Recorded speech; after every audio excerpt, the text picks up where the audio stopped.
الكويت. نشوءها وتطورها ما بين عامي 1750 و 1871. للوصول إلى الحقيقة يجب العودة دائما إلى الجذور التاريخية، إلا أن الكويت في المراحل الأولى لنشأتها من منتصف القرن الثامن عشر وإلى سبعينيات القرن التاسع عشر لم تنل حقها الكافي من التقصي ضمن منهج أكاديمي واضح، وكل ما ذكر لا يزيد عن قصاصات متفرقة لا تعطي الصورة الكاملة للأحداث الرئيسية فيها. لكن هذا البحث راعى الجمع والتصنيف الشامل لهذه المرحلة التاريخية المهمة، بداية من هجرة اليعتوب من نجد إلى الكويت، ومرورا بتطور النظم السياسية والاجتماعية في مؤسسات الدولة. فكيف بدأت الكويت؟ وكيف وصلت إلى ما هي عليه الآن؟ كيف كانت الكويت قبل التأسيس؟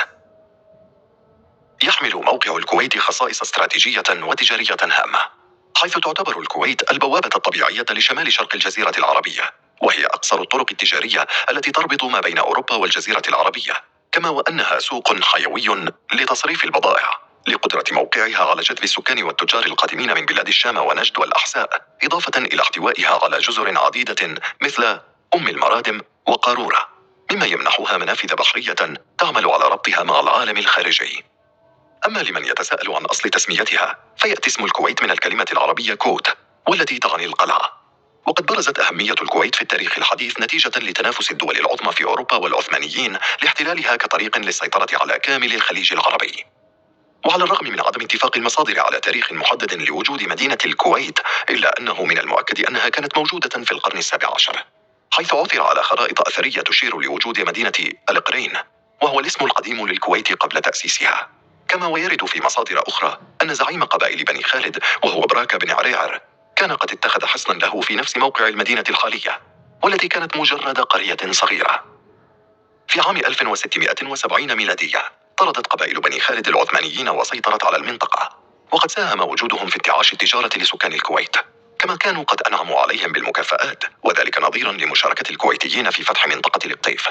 ليس ذلك فحسب، فقد ساعد وجود بني خالد على حماية الكويت من غزوات السلفيين المسيطرين على نجد، مما عزز نمو وازدهار هذه المدينة الناشئة. وبعد أن ضعفت شوكة بني خالد في بداية النصف الثاني للقرن الثامن عشر، اتصلوا بشيخ الكويت صباح بن جابر ليعقدوا معاهدة من أهم بنودها نيل الكويت استقلالها الكامل.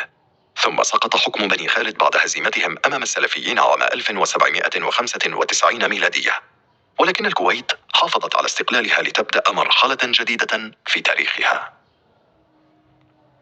التأسيس وبدايات التنظيم السياسي. بعد الاستقلال مثلت هجرة قبائل اليعتوب واستقرارها نقطة التحول.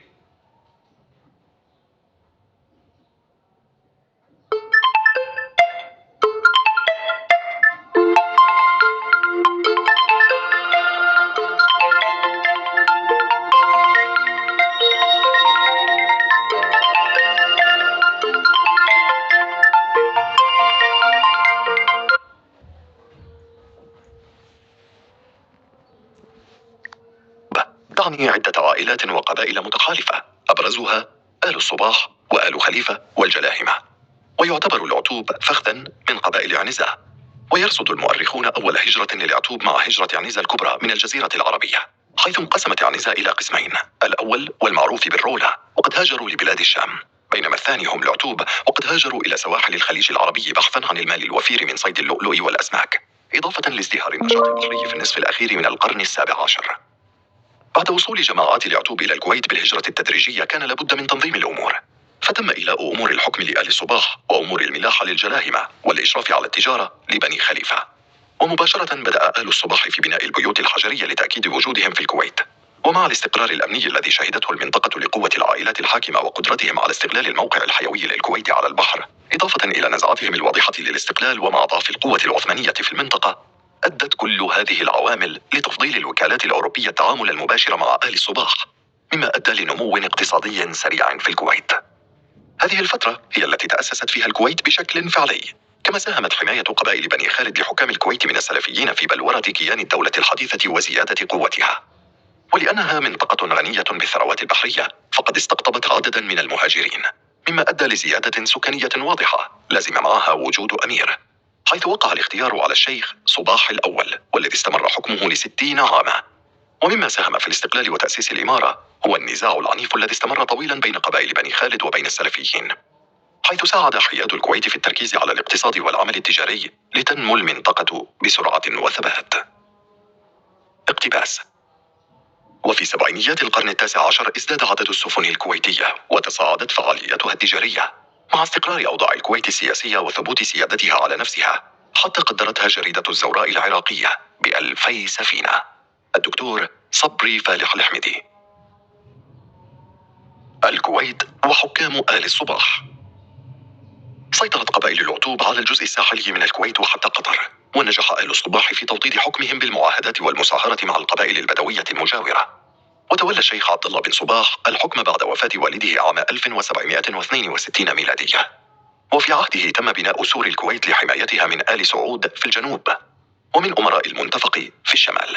ومع اضطراب الأحوال في الأحساء تحت حكم السلفيين، تحول طريق التجارة بين الهند وقلب الجزيرة العربية إلى موانئ الكويت والبصرة بدلا من القطيف والعقير، مما عزز قوة ونفوذ الكويت وحكامها. وفي هذه الفترة هاجر آل خليفة عن الكويت، إضافة إلى خوض الكويتيين أول معركة لهم لرد سفن بني كعب الغازية. وكانت المعركة تحت قيادة الشيخ عبد الله بن صباح، والذي قاد أيضا الغارات المضادة على السلفيين الذين قويت شوكتهم بعد سقوط بني خالد. ثم تولى الحكم الشيخ جابر بن عبد الله بن صباح عام 1812 ميلادية، وفي عهده تم ترميم سور الكويت الذي بناه والده، ثم بنى معه سورا ثانيا لحماية المدينة من محاولات شيخ المنتفق بندر بن سعدون استغلال تهدم بعض أجزاء السور في غزو المدينة. ونمت القوة البحرية للكويت في هذه الفترة. وفي عام 1829 ميلادية أصيب الكويتيون بالطاعون الذي أفنى 3/4، إلا أنهم سرعان ما استعادوا رخاءهم. وفي عهد الشيخ جابر تحسنت العلاقات مع السلفيين، وأصبح حاكم الكويت يحصل على مرتب من العثمانيين بدلا من دفع الإتاوة، مما يدل على قوة الإمارة. ثم استلم الحكم الشيخ صباح بن جابر لتحتل الكويت في عهده صدارة إمارات شمال الخليج، وزادت متانة علاقاتهم مع السلفيين برغم هجوم السلفيين على عجمان التابعة للكويت في أول سنة لحكم الشيخ صباح بن جابر. وبعد 7 سنوات تولى ابنه الشيخ عبد الله الثاني بن صباح الحكم، ليتصاعد النشاط التجاري للكويت في فترته. ثم تعرضت الكويت لمجاعة في عهده استمرت ل3 سنوات، فتح فيها الشيخ خزائنه لمساعدة السكان. ويذكر أن الشيخ عبد الله الثاني قد ساعد في آخر عهده القوات العثمانية في حربها مع آل سعود لإخضاع الأحساء. العلاقات الكويتية مع الدول الكبرى. أثناء فترة نمو الكويت في منتصف القرن الثامن عشر، كان الهولنديون قد أسسوا مستعمرتهم في جزيرة خرج القريبة، وذلك لتسهيل تجارة شركة الهند الشرقية الهولندية في المنطقة. وقد حاول البارون الهولندي كينغهاوزن الحصول على مساعدة الكويتيين في حماية التجارة المتجهة إلى حلب، كون الطريق من الكويت هو الأسرع في المنطقة، ولكنه اختلف مع شيخ الكويت حول القيمة المالية لهذه المساعدة. ومع ازدهار الكويت أدركت الشركة الهولندية أهمية الاستعانة بالمدينة، فتعاونوا مع تجار الكويت لنقل البضائع المسافرة إلى بلاد الشام. ولقد كان من خطط الهولنديين المبادرة لاستخراج معدن الكبريت من الكويت، إلا أن انحسار نفوذهم مع صعود النفوذ الإنجليزي في المنطقة حال دون ذلك. بدأت علاقة الكويت مع شركة الهند الشرقية الإنجليزية مبكرا، ومع احتلال الفرس للبصرة أصبحت الكويت هي مركز البريد الصحراوي الإنجليزي إلى حلب. ثم أنشأت الشركة وكالة تجارية لها في الكويت لاستغلال جودة الميناء البحري الكويتي والأمان الذي يتوفر للقوافل المبحرة منه وإليه. ولكن العلاقات توترت سريعا بين البلدين بسبب لجوء أحد الضباط الفرنسيين الفارين من الإنجليز للكويت، والتي رفضت تسليمه تبعا للعادات العربية. وبعد أن نجح الإنجليز في إقناع شيخ الكويت بتسليم غريمهم، عادت العلاقات لطبيعتها. ولاحقا نقل الإنجليز وكالتهم من البصرة ليستقر عملهم كله في الكويت، ثم قاموا بعدة محاولات فاشلة لضم الكويت إلى حمايتهم وسلطتهم. أنظمة الإدارة والقضاء والتجارة. كانت سلطة أمير الكويت أشبه بسلطة زعيم القبيلة، وكان الدستور هو الأعراف والتقاليد القبلية السائدة، إلا أن الحكم استند على الشورى بين الأمير وأعيان القبائل والتجار، وكان حكما وراثيا في الأصلح من آل الصباح مع وجود المعونة من زعماء قبائل المدينة، حتى تولى الشيخ عبد الله الثاني الذي أسند الإدارة لإخوته، وكان يجزل العطاء للقبائل البدوية على أطراف المدينة ليكسب ولاءها. بالنسبة للقضاء فقد كانت الأمور تحل بين الأهالي المتنازعين بالشكل القبلي المعتاد، بينما شكل التجار لجنة خاصة بهم لفض النزاعات. وأول قاض للكويت هو الشيخ محمد بن فيروز في عهد الشيخ صباح الأول. ثم تحول المنصب إلى أسرة العدساني.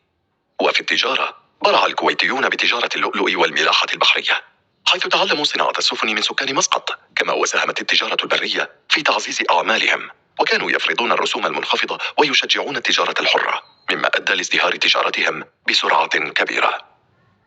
الخاتمة. اكتسبت الكويت بحكم موقعها الجغرافي مكانة حيوية ساهمت في ازدهار تجارتها وخاصة البحرية، وجعلت منها مطمعا للكثيرين.